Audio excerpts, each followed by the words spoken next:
Good day, ladies and gents. Court Records is officially on the air, and yes, everything is indeed on the record. I'm Court Zeppernick. I say this partially with shame and partially with positivity, all right? Back in the day when I used to visit family members in San Diego, a couple times I went to Seaworld and to visit the orcas in captivity.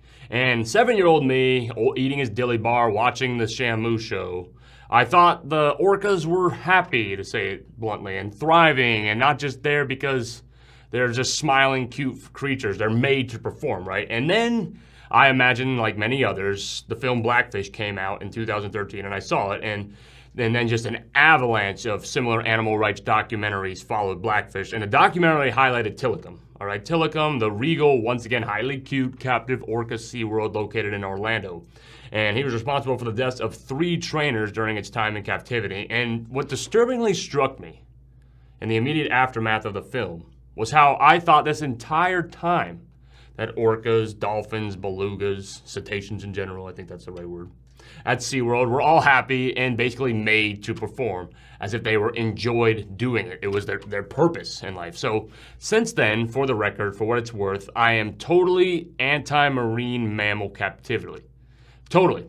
And I mean, when I watch videos of SeaWorld showing a killer whale at present day on its back, on its tummy, facing the sun like it's sunbathing, then they catch it on film as it happens, and that the orca is usually a tribal type name like Keat or Luna, and it's sunbathing once again. And like it doesn't take a Nobel Peace Prize winner to know that the apex predator, the wolves of the sea, killer whales, you know, the ones that hunting the other apex predator, leopard seals in Antarctica, do not sunbathe.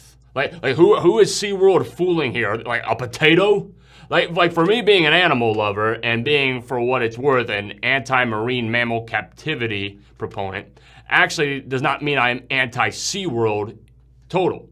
I am actually a proponent of SeaWorld's state-of-the-art rescue program. I also think SeaWorld does a great job taking care of its marine bird creatures, such as penguins. In fact, I'd say 85% of the operations that SeaWorld does, I agree with, just totally against marine mammal captivity. And that doesn't just apply for SeaWorld, it applies for zoos too. I made up this term, I call it Court Zeppernick's law of predominantly sedentary organisms. And that law states, if any animal is considered sedentary in the wild and lack major physical activity such as constant trekking or hunting, and they survive as if they live on the couch and eat Cheetos, basically, with food resources consistently or constantly available to them within a paw or fin's grasp, then and only then do they belong at a place like SeaWorld, or a zoo for that matter. And there's some prime examples of this. First being every animal ranging from a pistol shrimp, right, which lives and is submerged under coral all day long in the tropics, to a sloth up in the trees eating bananas.